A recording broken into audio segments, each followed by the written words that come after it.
Moi j'ai commencé très jeune, je devais avoir 20 ans quand j'ai fait mon premier jeu. Et avant ça, en fait, je faisais ce qu'on appelait des coding parties, c'est-à-dire on se regroupait tous les copains pendant 3 jours sans dormir. On fabriquait des choses complètement abstraites en fait. Ce qui m'a toujours intéressé, c'est le jeu vidéo. Donc moi j'ai fait de la musique depuis tout petit, depuis mes 5 ans. J'ai été vraiment initié à la musique et puis j'ai parcouru le conservatoire. J'ai fait les études, on va dire, classiques.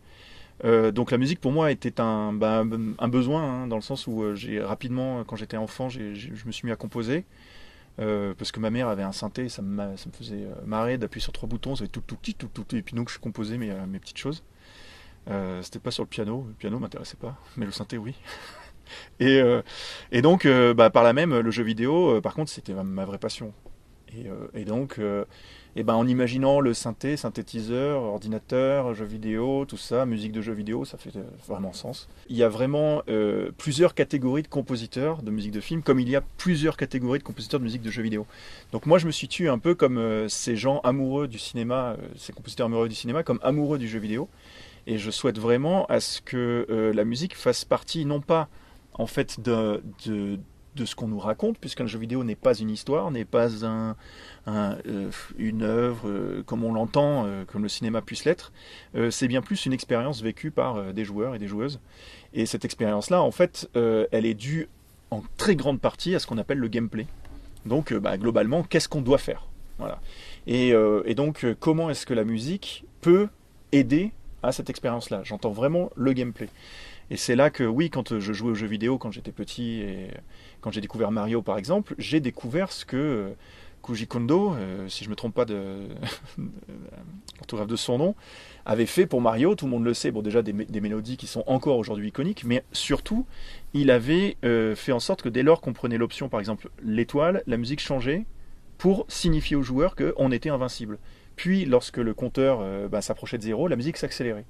Donc il y avait vraiment une fonction supérieure à juste illustrer de manière jolie, et très jolie pour ce qui le concerne, l'univers, et d'une manière très intelligente, puisqu'il avait très peu de son à l'époque.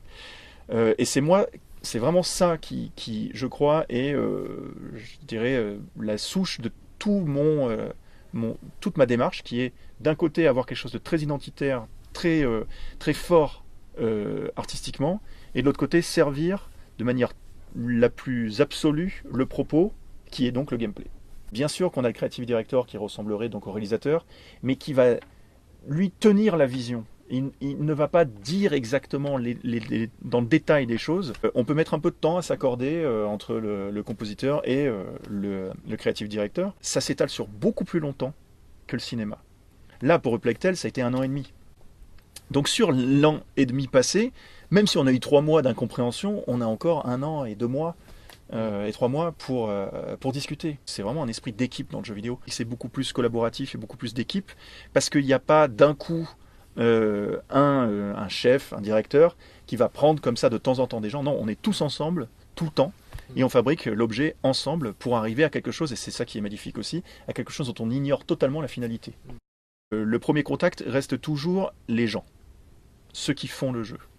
Donc c'est de rencontrer le creative director, de rencontrer de rencontrer le ou la productrice, de rencontrer toutes ces personnes qui sont ce qu'on appelle la core team, c'est-à-dire c'est 5 personnes à peu près, qui en fait sont en train de développer une sorte d'idée dont eux-mêmes ne savent pas comment ils vont la réaliser.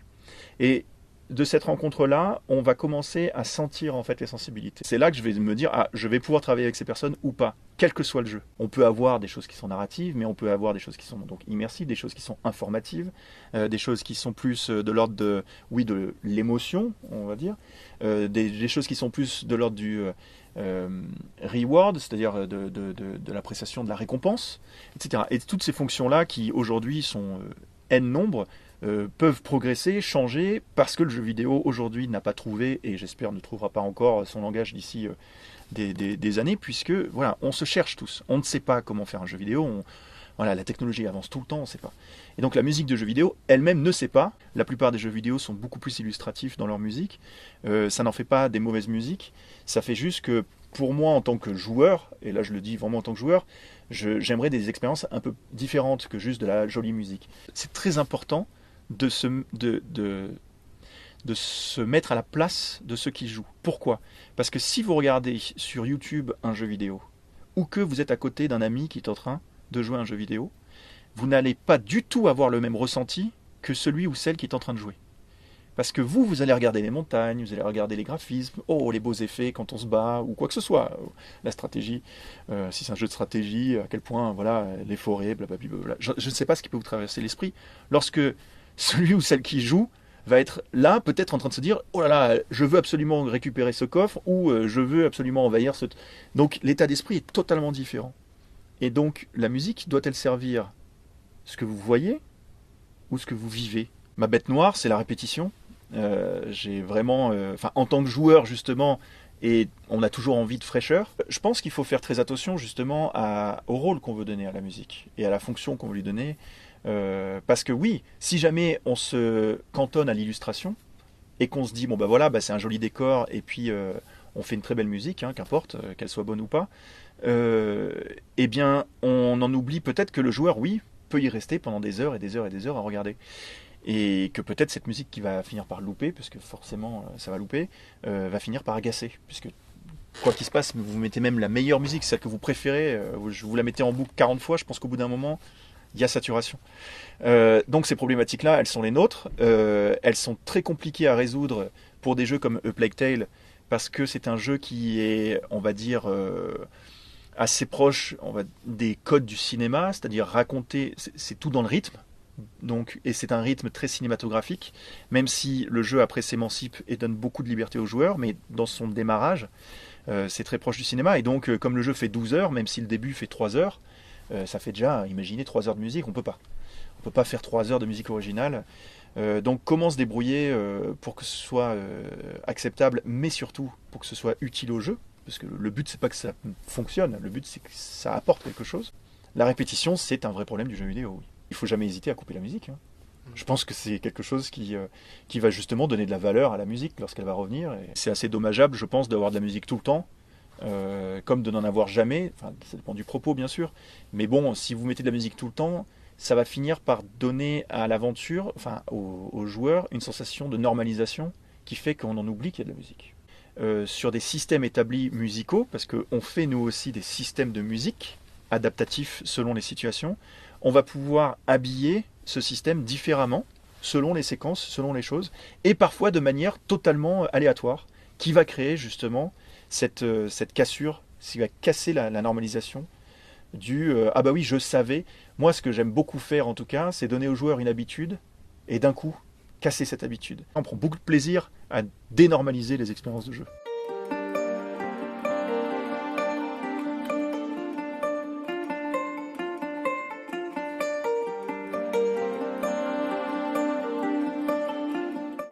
Plague, c'est avant tout un jeu de stealth, comme on dit, donc c'est un jeu de cache-cache.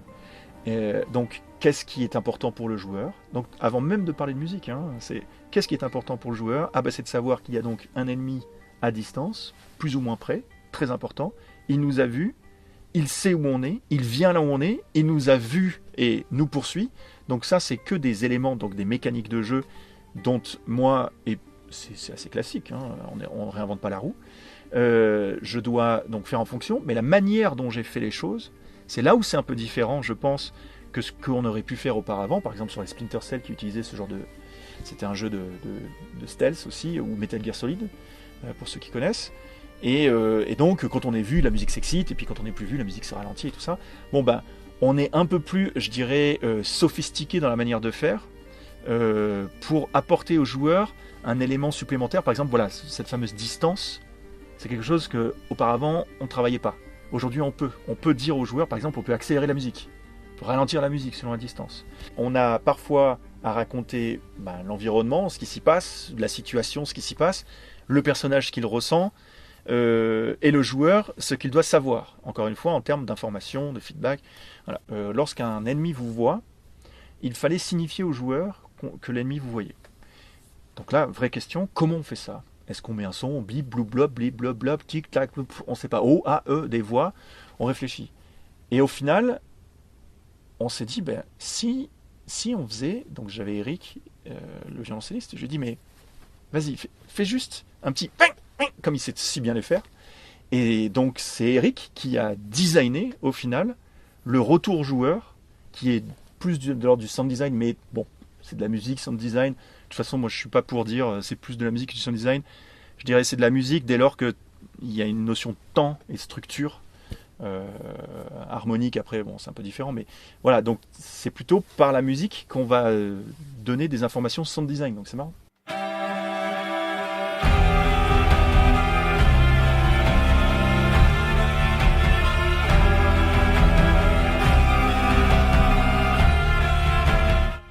David ne voulait pas de thème, il ne voulait pas de notes, enfin du moins il était plutôt contre. Et moi je suis quelqu'un d'extrêmement mélodique, j'adore les thèmes et j'ai toujours pour tous les jeux, c'est facile, hein, vous prenez tous les soundtracks, vous prenez la première, vous écoutez, vous avez le thème. Voilà, au moins c'est réglé, je suis très thématique, c'est pas du tout à la mode. Aujourd'hui, de toute façon, la musique écrite comme je la fais, je crois pas que ce soit quelque chose de très à la mode, mais c'est pas grave, qu'importe. Et justement, donc il ne voulait pas de mélodie. J'avais cru au départ, penser, bon ben voilà, je vais pas pouvoir écrire de notes. Et en fait, quand j'ai réalisé que non, l'idée pouvait lui plaire, et ben là j'ai donc écrit quelques notes, et ça a été magnifique puisque j'ai écrit quelques notes. Il est revenu de la présentation donc aux journalistes, public, pour me dire il faut mettre ça partout. Voilà, il a réalisé que ça apportait beaucoup. Mais c'est bien parce que en tirant très à droite et moi en étant très à gauche, on va dire, et ben on est arrivé à un juste milieu qui a fait que les thèmes sont là, mais sont pas non plus envahissants comme il aurait pu l'être si j'avais fait la soundtrack. Je suis un grand défenseur de créer une identité propre à chacun des jeux sur lesquels je travaille, et je défendrai quiconque fait ça sur n'importe quel type de jeu ou n'importe quel type de film. Ça arrive de plus en plus rarement dans le cinéma, voire plus du tout. Mais voilà, le fait de pouvoir interchanger une musique d'un jeu à un autre ou d'un film sur un autre, je trouve qu'il y a un vrai problème me concernant. Donc pour ce qui est de Plague Tale, non, c'est vraiment, en tout cas ce que je crois, la musique de Plague, de la manière dont on l'a faite, puisque le thème, bon déjà il est unique à Plague, ça c'est sûr, les instruments sont uniques, il faut rappeler que donc, c'est essentiellement donc, des violoncelles, parce que c'est des superpositions d'enregistrement de violoncelle, avec une viole de gambe, avec une nickel harpa, avec des guitares qui sont donc médiévales, mais aussi du synthé derrière, mais pas du synthé comme on l'entend synthétique, c'est quelque chose de très organique, enfin c'est très très très analogue organique, et qui va rajouter justement cette fameuse chaleur dont je parlais tout à l'heure, envers la cruauté des hommes, de rajouter ce lit, cette espèce de profondeur voilà, que même le violoncelle ne peut pas avoir, puisque c'est pas assez bas, et justement lui il jouait très crûment. Donc voilà, donc je pense qu'on a essayé j'espère qu'on a trouvé l'identité du jeu, en tout cas on est plutôt satisfait. J'aime beaucoup les gens qui s'imaginent que la musique interactive, ce n'est plus avoir le contrôle sur son œuvre, en fait, etc. Je comprends pas bien ça. Là, tout est écrit. Alors, c'est là où va commencer à débarquer ce qu'on appelle l'IA. Hein. Maintenant, on a la possibilité d'avoir des pianos, des choses comme ça, directement dans les jeux vidéo, qui soient en fait pas enregistrés, mais on a vraiment l'impression que c'est un piano. Il faut rester ouvert à la possibilité que la musique, en fait, se voit totalement, je dirais, dynamique, vis-à-vis de ce que le jeu a demandé, puisque c'est ce que le jeu, c'est servir le jeu. Enfin, on n'est pas là pour faire de la belle musique. Enfin, moi, je suis pas là pour faire de la belle musique. J'aimerais que ma musique soit belle à chaque fois, donc je travaille le plus que je peux la musique. Mais ce que je souhaite le plus, c'est que sur l'expérience de jeu, elle réponde à ce que le joueur ressente. Donc, il y a vraiment une possibilité pour les compositeurs d'exprimer, enfin d'exploiter leur musique pour l'expérience joueur. Je pense que ceux qui, j'espère en tout cas, seront les John Williams de demain, le feront sur des jeux vidéo.